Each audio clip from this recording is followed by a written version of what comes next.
Hello and welcome to OKO TV. You are now watching Track Record, where today we will be going over the craziest things that happened at the Olympic trials, starting with the world record set by Sydney McLaughlin in the 400-meter hurdles, where she ran 50.65 seconds, breaking her 5th world record in this event. Listen, she can't keep getting away with this. If you've been paying attention to track over this last Olympic cycle, you low-key knew this was gonna happen because she has a formula, yeah.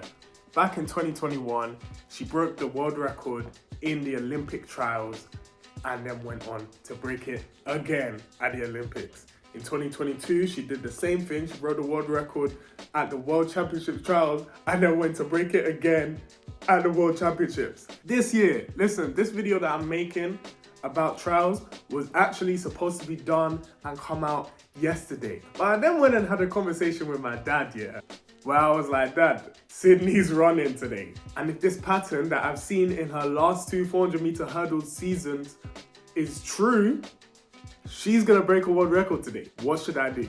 He said, just wait and make the video tomorrow. Here we are tomorrow, and it's just crazy that we're out here expecting an athlete to break world records, and they're just doing it, and even exceeding expectations. Like, we're now going into this Olympics expecting her to break a world record. The conversation shifted from everyone saying, oh, she's running from Femke, she don't want to race Femke, oh, she don't want to see Femke at the Olympics, to, is she gonna run 49 at the Olympics? 49 in the 400-meter hurdles. And as far-fetched as that sounds, because she'd have to break her previous PR and world record by 0.66 seconds. She was in a similar position at the 2022 World Champs, where her PR was 51.4 something, I think, and then she ran 56.8. So who's to say she can't do it? And with the adrenaline of fans, which she didn't have at this previous Olympics, 49 can happen, you know.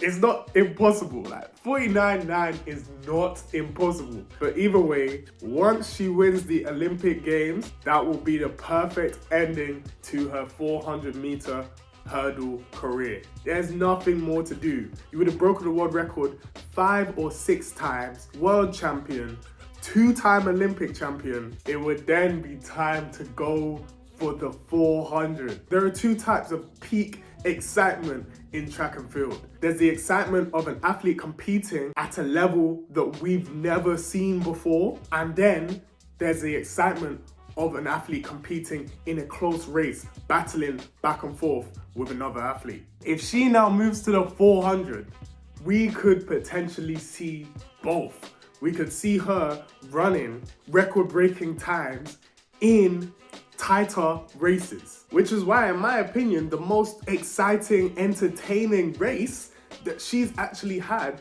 on the world stage was Doha 2019, where her and Dalilah Muhammad were about 0.5 seconds away from each other, and Dalilah Muhammad ran the world record while Sydney ran a time that no one else had ever run before. If she now goes into another event, we're now gonna see her running crazy times in crazy races. But let's move on to the men's 100 meters, because it's been a crazy week for that too. Kishane Thompson runs a 9.82 in the heats of the Olympic trials, and Noah Lyles says this. Does knowing that the Jamaicans are kind of turning up at their trials right now, does that amp you up a little bit?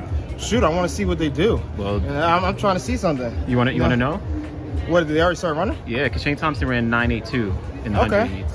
All right, nice. Let's hope he stays healthy. You can't fool me. That's the look of a man who is shook. Like, that was supposed to sound cold and witty, but to me, that communicates, well, if he is healthy, he's gonna be tough to beat. Which is just an interesting thing for someone who's so aware of mind games, like Noah Lyles is, to say.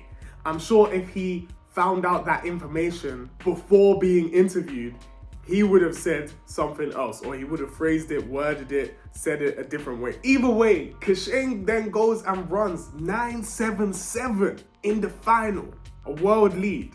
and now is one of the favorites to take away 100-meter gold at the Olympic Games, which is crazy because, if I'm not mistaken, that was his first meet of the season. As Noah alluded to, he's had injury issues in previous seasons. But the concept of someone coming out of nowhere and winning Olympic 100-meter gold is actually a lot more common than people realize. Every male Olympic 100-meter champion of the last 20 years won their first Olympic gold in their global 100-meter final debut. That goes back to Gatlin in 2004. He'd never ran a global 100-meter final before and then came away with gold. Usain Bolt the same. He wasn't even training for or running 100 meters before 2008. Then he comes to the Olympics and wins gold. Same can be said for Marcel Jacobs in 2021. And when you look at the women's side, it goes back even longer. It goes back 32 years. That's the era just after FloJo. When you see my Shelly-Ann Fraser-Pryce Road to Paris video, you're gonna see that the same thing happened with her. She qualified for the Olympic 100 meters out of nowhere. I think Veronica Campbell-Brown didn't make it. The Jamaicans were upset, tried to appeal, and then she goes to the championships and wins it. Elaine Thompson in 2016, she'd never ran a global 100-meter final prior to 2016 Olympics and goes away and wins it. So the concept of Kishane Thompson coming out of nowhere and winning the 100-meter final at this year's Olympics isn't too far-fetched. But Noah Lyles doesn't seem to rate times ran in Jamaica as he says here. You've lost one race this year. Yep. One race, Racers Grand Prix, Oblique Seville. Yep. I got one question for you. We go to Paris, what color medal we coming home It's with? gold. They're all going to be gold. I'll tell you why, though. I studied my competitors. Okay. I knew that man was going to be ready for that race. Okay. Don't get me wrong, I was ready, but he was obviously more ready on that day. But I'll tell you what, there's a difference from running in Jamaica to running at Olympics. I've seen you how you handle your rounds. I study my competitors. I know what your weaknesses. I know what your strengths are. I'll be ready. I'll be ready. That's just interesting to me because Jamaicans have shown over the last 20 years that the times do translate to the Olympics. More than American times ran in America translate to the Olympics. Since 2005, the USA have won 10 World Championship gold medals in the 100 meters, male or female, but 0 in the Olympic Games. That includes all of the recent American greats, Justin Gatlin, Tyson Gay, Carmelita Jeter, Christian Coleman, Fred Curley. All of these people since 2005 have been winning gold medals at the World Championships, but then at the Olympics, it's been the Jamaicans and one Italian that's come away with gold. So how's Noah Lyles gonna now act like Jamaican times don't translate to the Olympics when they translate to the Olympics better than American times? It's now down to him and Sha'carri to change that this year, which could happen, particularly Sha'carri. But to me, it's just ironic that Noah Lyles last year was making comments about how NBA champions call themselves world champions and he loves the US, but it's not the world. But then now he's coming like US times are more legit than Jamaican times, when the Jamaican times are translated to the Olympics better than the US times. Either way, both the men's and the women's 100 meters are going to be very exciting. For the first time since Bolt retired from the Olympics 8 years ago, because the men's race just did not feel the same at all in 2021. And even though the women's was the fastest Olympic race of all time, not having any fans in the stadium really killed the potential of how big those moments could have been. So this year, with all the contenders, with fans back, with the popularity of the sprinters such as Noah Lyles and Sha'carri, as well as the GOAT Shelly-Ann Fraser-Pryce in her retirement race, it's gonna be crazy. But anyway, now it's time to respond to your comments from episode 1 of OKOLYMPICS Road to Paris, featuring none other than Noah Lyles himself. The main segment of the video that got the most attention on YouTube and on TikTok was, of course, when Noah Lyles called out NBA players for not being world champions. You know, the thing that hurts me the most is that I have to watch the NBA finals and they have world champion on their head. World champion of what? The United States? Don't get me wrong. I love the U.S. at times. But that ain't the world. So it's time to respond to some of the literal thousands of comments that I've received from this episode. He's wrong, because the best players around the world are in the NBA. I don't know how you possibly couldn't fathom this, but the best teams with the best players are in the NBA, hence world champions. There's always that disconnect in logic that just makes no sense to me. Like, people would just make factual statements and then come to an inaccurate conclusion. The best teams with the best players are in the NBA. True. That makes the NBA the domestic league with the best teams and the best players. You could argue that that makes it the best league in the world. But being a champion isn't about being the most talented. It's about winning a competition. So there were years where Usain Bolt was not the fastest man in the world going into the world championships. Justin Gatlin was. But in order to call himself a world champion, Justin Gatlin had to win the world championships. So it got to the world championships and Usain Bolt won the race, making him the world champion. If you didn't hold that competition and just went by who's ran the fastest times in the season and that the fastest person in the world is the world champion, Justin Gatlin would be called the world champion in 2015. But because you held a competition to put all of the contenders against each other, Usain Bolt won that and was therefore considered the world champion in 2015. I don't get why that's hard to understand. So the NBA can have the best talent in the world, but in order for the NBA champions to be the world champions, they would have to defeat the best teams from around the world. That's how every non-American sport works. Noah does have a point. NBA champs are domestic, regional champs at best. It's a much bigger accomplishment to go abroad and win against everyone else in the world, especially in a sport with as much history as running. It's hard to compare which accomplishment is bigger, because on the one hand, basketball is a lot more popular than running.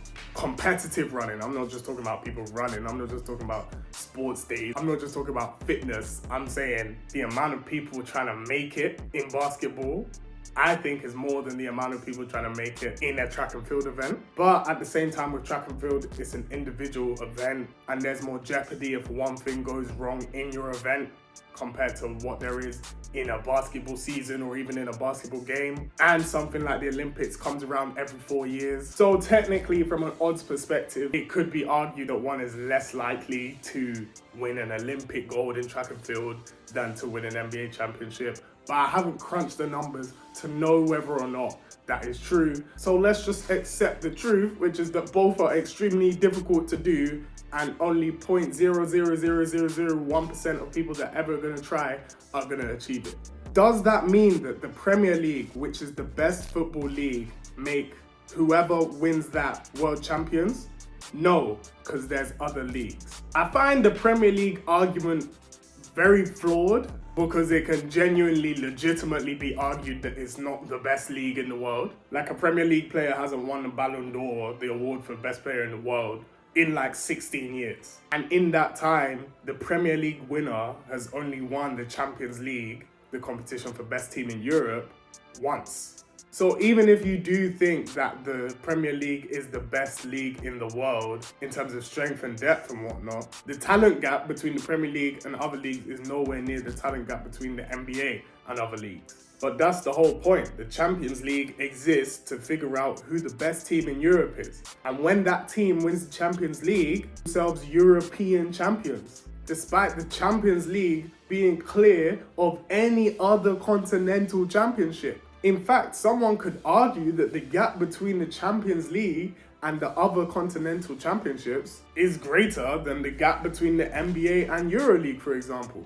But Real Madrid never called themselves the world champions until they win the World Club Championship, which they always do, but you still have to have a competition to label yourself world champions. You can't just assume. Since when was sports about assuming? That literally defeats the whole purpose of competition. The NBA winners need to play the champions of each continent, then they can be world champions. That's never gonna happen. The NBA has too much to lose and nothing to gain by doing that, because they're already perceived as the best league in the world. So beating the other leagues and even having close games with other teams from other leagues would arguably even take away from their brand. And they call themselves world champions anyway without doing that. So they would literally gain nothing. But if they lost, don't get me started. If they lost, it would just be peak. No, he's not right, Lamau. Just wait until this summer. This is the most flawed argument of them all. Noah Lyles made this comment after the Denver Nuggets won the NBA championship. How does LeBron and Steph and KD and all of those guys beating Jokic's Serbia team and Jamal Murray's Canada team prove that Jokic and Jamal Murray's Denver Nuggets team is the world champions? That's such backwards logic. Like, that doesn't make any sense.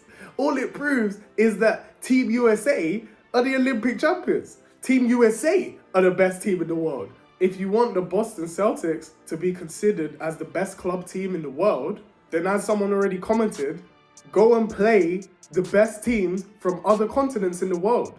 How does a Team USA team comprising a whopping 2 members of the Boston Celtics winning Olympic gold potentially prove that the Boston Celtics are world champions? It actually just doesn't make any sense. This storyline is not over though. Not only did I cover it in OKOLYMPICS episode 1 featuring Noah Lyles, but it will be continued in episodes 3 and 4, which will be coming out this week.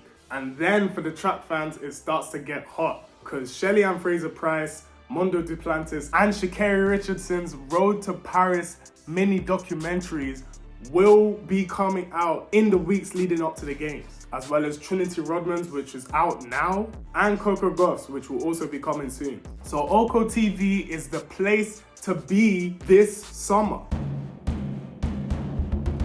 Occasionally in life, there comes a moment in sport so utterly captivating and uncertain, it stops the world in its tracks. This is one such moment. It's very, very tight. It's Noah Lyles. He's fast becoming one of our sport's all-time greats. He promised 3. He's delivered 3. Noah Lyles has put sprinting front and centre like only Usain Bolt has done before.